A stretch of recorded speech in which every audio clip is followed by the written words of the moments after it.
할렐루야. 주님 이름으로 환영하고 축복합니다. 예수안성교회 이용진 목사입니다. 하나님의 사랑하심과 자비하심과 예수 그리스도의 은혜가 여러분들의 삶에 늘 넘치기를 간절히 소망합니다. 오늘 함께 볼 말씀은 요한계시록 3장 8절 말씀입니다.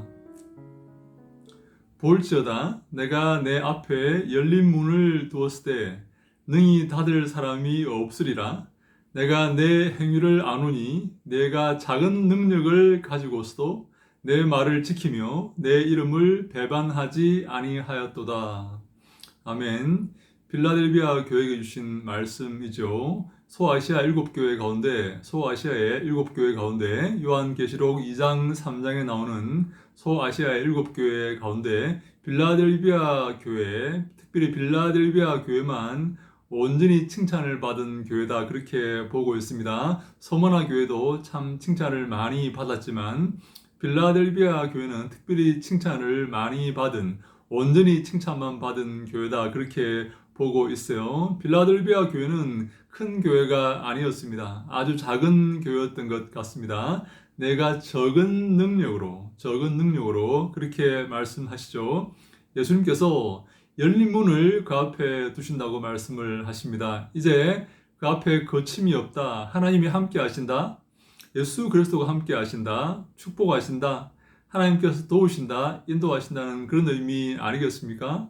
열린 문을 두시는데 그 이유가 뭔가 하면 내가 작은 능력을 가지고서도 내 말을 지키며 내 이름을 배반하지 아니하였다, 그렇게 말씀하고 있어요. 사랑하는 여러분, 이것이 얼마나 큰 축복입니까? 적은 능력을 가지고서도 예수 그리스도의 말씀을 지키며 예수 그리스도의 이름을 배반하지 않는 것, 그것이 주님이 가장 축복하시고 기뻐하시는 덕목이다, 교회의 덕목이다, 그렇게 볼 수가 있는 것입니다. 요즘 유튜브를 보면 많은 목사님들의 설교가 이렇게 올라와 있습니다. 짧게 이렇게 올라와 있는 것도 있고 또 길게 올라와 있는 것도 있습니다. 명설교 모음 혹은 누구누구 목사 명설교, 이렇게 해서 많은 설교가 올라와 있죠. 그 중에 이찬수 목사님의 설교를 제가 한번 들어보았습니다. 제목이 조금 자극적이었습니다. 성도들이 절대로 용서하지 않는 두 부류의 목사, 그런 내용이었습니다. 성도들이 절대 용서하지 않는 목사의 두 가지 자세, 목사의 두 가지 태도, 그런 것 아니겠습니까? 성도들이 절대로 용서하지 않는 그 설교를 한번 들어보실까요? 제가 이런 얘기했습니다. 성도님들 내 목회해 보니까요, 우리 목사들이 미숙한 거 이거 다 용서해 준다. 내 개척 초기에 그 고마운 용서 기다려주시는 거 없으면 내가 어떻게 여기까지 왔겠냐. 성도들은 그 목사 미숙한 건 다 용서해 주신다. 근데 성도들이 절대로 못 참는 게 두 개가 있는데, 하나는 인격적으로 다듬어지지 않은 사람, 그래서 말과 행동이 무례한 사람, 예의를 갖추지 않는 사람, 그런 목사를 성도 절대로 용서 안 해준다. 두 번째, 목회처럼 그 꿈이 없는 목사, 절대로 성도도 그거 용서 안 해주신다. 기다려주지 않는다. 하나님도 마찬가지다. 그렇기 때문에 우리 목회자들은 늘 겸손해야 되고, 우리 목회자들은 하나님 주시는 꿈과 비전으로 무장돼야 된다. 분리개척하기 전에 모든 성도님들에게 여러분들의 목회 철학이 뭐며, 여러분들이 어떤 꿈을 가지고 무슨 꿈으로 교회를 할 건지, 이것들을 내놓지 않고는 절대로 개척하면 안 된다. 이찬수 목사님은 수만 명의 교인을 29개 교회로 개척 분립시켜 주었습니다. 분립 개척시켜 준 것이죠. 얼마나 귀한지 모릅니다. 한국교회에 이런 사건이 있었습니까? 저마다 교인들을 모으기 위해서 혈안인데, 그 많은 교인들을 분립 개척시켜 주어서 지역교회로 나누어 준 것입니다. 참으로 귀한 일이고 참으로 칭찬할 만한 일입니다. 그런데 저는 오늘 이찬수 목사님의 설교를 한번 생각해 보기를 원합니다. 절대 비판하려고 하는 것이 아닙니다. 이렇게 생각하는 사람도 있다는 것을 한번 알려드리고 싶어서 이 영상을 찍고 있는 것입니다. 우리가 하나님의 말씀 붙들고 말씀대로 살고 말씀대로 목회해야 되지 않습니까? 주님이 기뻐하시는 삶을 살고 주님을 가장 두렵게 여기고 가장 존경해야 되지 않겠습니까? 여호와를 경외하는 것이 지혜의 근본이고 하나님을 가까이 하는 것이 우리가 받는 복 중에 가장 큰 복이라고 저는 믿습니다. 이 설교에서 이찬수 목사님은 성도들이 절대 용서하지 않는 이라는 표현을 사용하였는데 저는 참 이 표현이 거슬렸습니다. 목회자들은 하나님의 말씀을 성도들에게 전하는 설교자들입니다. 그렇죠? 설교는 목회의 가장 중요한 부분을 차지합니다. 예배의 가장 중요한 부분을 차지하지 않습니까? 그래서 설교 시간이 예배 시간 중에 제일 깁니다. 사랑하는 여러분, 그 설교를 통해서 성도는 바른 길을 찾고 영적인 꼴을 먹고 하나님을 만나게 되는 것입니다. 그 설교를 통해서 예수 그리스도의 말씀을 통해서 믿음이 자라게 되고 성도로서 굳건한 그러한 믿음의 군사로 자라게 되는 것입니다. 그래서 목회자의 책무는 너무나 중요하다. 설교자의 책무는 너무나 중요하다고 말할 수밖에 없습니다. 그래서 설교학에 이런 말씀이 있습니다. 목회자가 설교를 잘 못하는 것은 하나님의 말씀을 제대로 전하지 못하는 것은 하나님의 말씀을 액면 그대로 잘 정확하게 전하지 못하는 것은 죄이다. 그런 말이 있어요. 하나님의 말씀을 잘 전하지 못하는 것은 직무유기이고 죄입니다. 하나님의 말씀을 잘 전하는 것은 무엇입니까? 하나님께서 원하시는 대로 전하는 것입니다.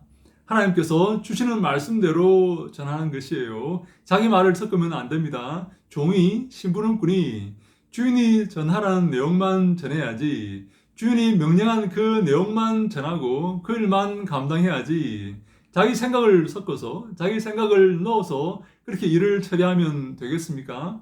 하나님의 말씀을 잘 순종하고 그 말씀대로 성도들에게 잘 전해야 됩니다. 그것이 목회자의 가장 큰 덕목이요 설교자의 가장 큰 장점이다. 그렇게 말씀할 수 있지 않겠습니까? 사랑하는 여러분, 근데 이찬수 목사님은 성도들이 설교자를 용서할 수 있고 용서하지 않을 수가 있다. 그렇게 말하고 있어요. 네, 물론 그럴 수가 있겠죠. 그런데 성도들이 설교자를 정죄할 수 있고 또 칭찬할 수도 있겠죠. 그런데 첫 번째 목회자가 할 일은 성도들의 눈치를 보거나 성도들의 판단을 생각하거나 성도들의 용서를 구하는 그러한 자세가 아니라 첫 번째로 목회자가 해야 될 일은 마음가짐은 하나님의 말씀이 무엇인지 잘 들어서 그것을 잘 전달하는 일입니다. 그렇죠?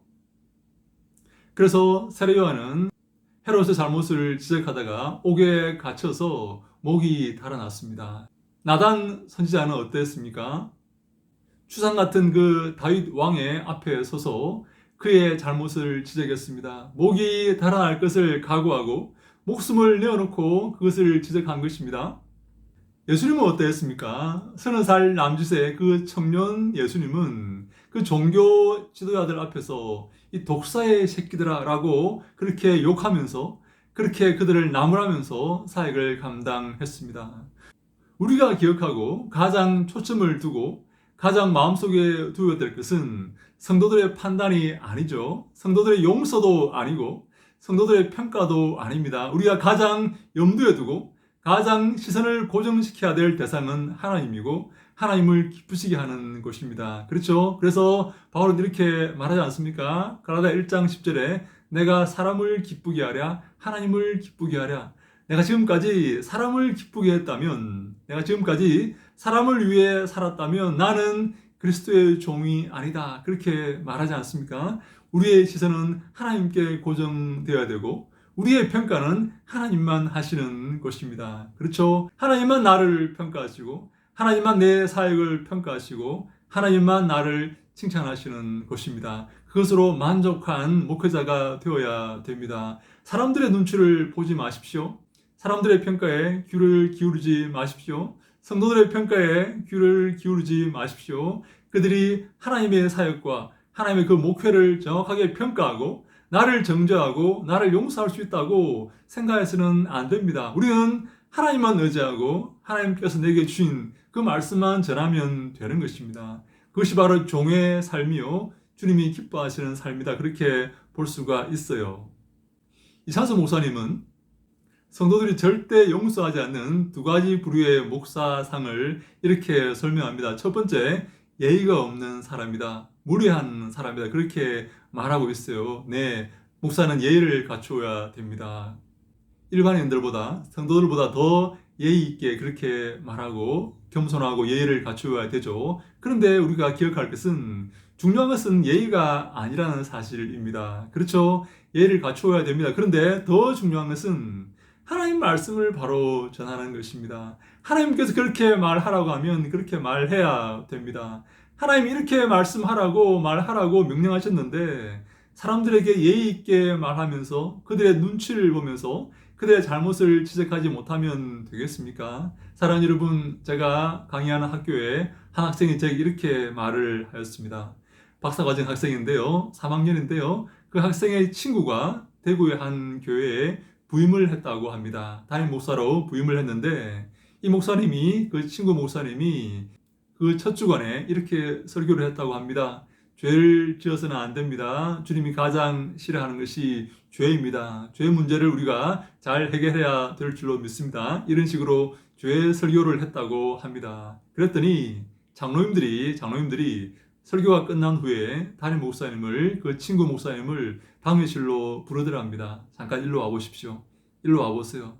한 번만 더 죄의 이야기를 하면, 한 번만 더 우리에게 죄의 이야기를 하면 당장 내어 쫓아버릴 것입니다.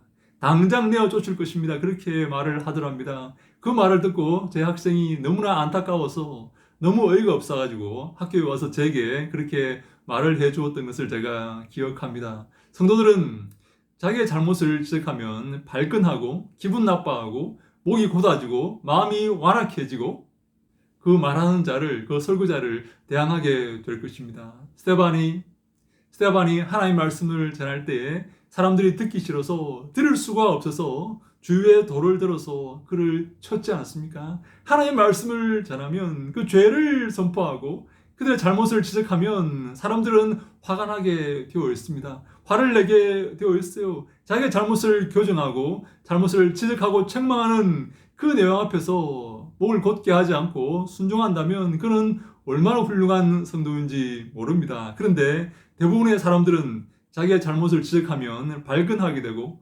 화가 나게 되고 그 사람을 미워하게 되고 그렇게 안 좋은 감정을 가지게 되는 것입니다. 목회자들이 기억해야 될 것은 성도들에게 예의 있게 대하는 것이 아니라 하나님 말씀을 제대로 전하는 것입니다. 하나님께서 무엇을 말씀하시는지, 하나님께서 원하시는 것이 무엇인지를 그 성도들에게, 그 하나님의 양들에게 제대로 전달하는 것입니다. 나단처럼, 그리고 세례요한처럼, 그리고 예수님처럼 그들의 잘못을 통렬히 꾸짖고 그들을 바른 길로 인도하는 그런 사람으로 부름받았다면 조금 예의가 없을 수도 있습니다. 그렇죠? 하나님의 말씀을 잘 전하기 위해서 조금 건방져 보일 수도 있습니다. 조금 주제넘게 보일 수도 있어요. 그것은 하나님만 판단하시는 것입니다. 성도들이 판단하는 것이 아닙니다. 성도들이 용서하고 용서하지 말고가 있는 것이 아니에요.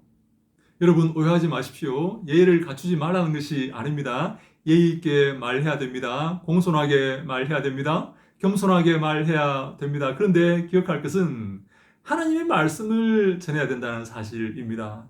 하나님의 말씀을 전하는 것이 더 우선이고 더 중요하고 더 큰 일이지 성도들에게 어떻게 전달하는가가 크게 중요한 것이 아니라는 말씀입니다.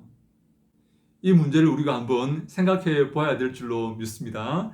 하나님이 무엇을 말씀하기를 기뻐하시는지, 우리가 어떻게 선포하기를 기뻐하시는지 담대히 복음을 전하고 담대히 죄를 정죄하고 담대히 그들을 책망하고 바른 길로 인도하는 것을 좋아하시는지, 그들의 눈치를 보고 그들의 심기를 건드리지 않는 그런 말을 좋아하시는지 한번 생각해 볼 문제라고 생각을 합니다. 두 번째, 이찬수 목사님은 비전을 갖지 않는 목회자, 꿈을 꾸지 않는 목회자를 성도들은 용서하지 않는다 그렇게 표현하고 있습니다. 비전을 갖지 않는 목회자, 비전이 없는 목회자, 꿈이 없는 목회자, 마스터 플랜이 없는 목회자, 그런 목회자를 성도들은 용서하지 않는다. 그리고 뒤에 덧붙입니다. 하나님도 용서하지 않는다. 그렇게 말하고 있어요. 그런데 우리가 한 가지 기억할 것은 이 목회자는 하나님의 종들은 하나님이 시키는 대로 해야 되는 사람입니다. 그렇죠? 목회자들에게 꿈이 필요할까요? 목회 계획이 필요할까요? 목회자들에게 가장 필요한 것은 성실함이 아닐까요? 주의 말씀에 순종하고 주의 말씀을 잘 전하는 것이 아닐까요? 목회자들이 꿈을 가지면 좋겠죠. 그런데 그 꿈이 하나님의 뜻과 맞지 않는 꿈이면 어떻게 됩니까? 빌라델비아 교회에게 주신 말씀을 한 번 더 보겠습니다. 볼지어다 내가 내 앞에 열린 문을 두었을 때 능히 닫을 사람이 없으리라. 내가 내 행위를 아노니 내가 작은 능력을 가지고서도 내 말을 지키며 라고 말합니다. 예수님 말씀을 지키고 하나님 말씀을 지키는 것입니다. 목회자들은요, 하나님 말씀을 전하는 것입니다. 예수 그리스도의 말씀을 전하는 것이에요. 큰 계획과 큰 꿈을, 근사한 꿈을 꾸는 것이 아닙니다. 그리고 두 번째, 내 이름을 배반하지 아니하였도다. 예수 그리스도의 이름으로, 예수 그리스도의 사람으로 끝까지 살아가는 것, 끝까지 말씀을 전하고 목회하는 것, 그것을 하나님께서 보신다는 사실입니다. 사랑하는 여러분, 우리에게 꿈이 있으면 좋습니다. 아름다운 꿈이 있고 큰 꿈이 있으면 좋겠습니다. 그런데 꿈이 없을 수도 있습니다. 중요한 것은 하나님의 말씀을 잘 전하고 그 말씀대로 목회하는 것입니다. 그 말씀에 순종하는 것입니다. 주님이 가라면 가고 오라면 오고 멈추라면 멈추고 하라면 하는 것입니다. 그것이 종의 자세입니다. 그것이 종의 자세예요. 주님께서 그를 착하고 충성된 종이라 칭찬하실 것입니다. 사랑하는 여러분, 저는 이찬수 목사님을 비방할 의도가 하나도 없습니다. 비판할 생각도 하나도 없습니다. 이찬수 목사님은 인정하건 인정하지 않건 한국교회를 대표하는 목사님들 중에 한 분입니다. 그의 설교가 완벽하지 않겠죠. 그러나 한번 생각해 볼 만하다라고 생각했기 때문에 한번 여러분과 나누고 싶어서 이렇게 영상을 만듭니다. 사랑하는 여러분, 하나님이 기뻐하시는 것이 무엇일까요? 하나님께서 원하시는 것이 무엇일까요? 어떤 목회가 주님이 기뻐하시는 목회이고 어떤 성도가 주님이 기뻐하시는 성도일까요? 우리 모두 함께 이것을 생각하면서 남은 인생 주께 영광 돌리며 주님께 칭찬받는 우리 모두가 다 될 수 있기를 예수님 이름으로 간절히 축원합니다.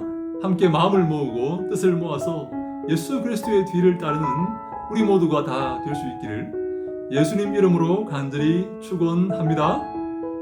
할렐루야! 샬롬!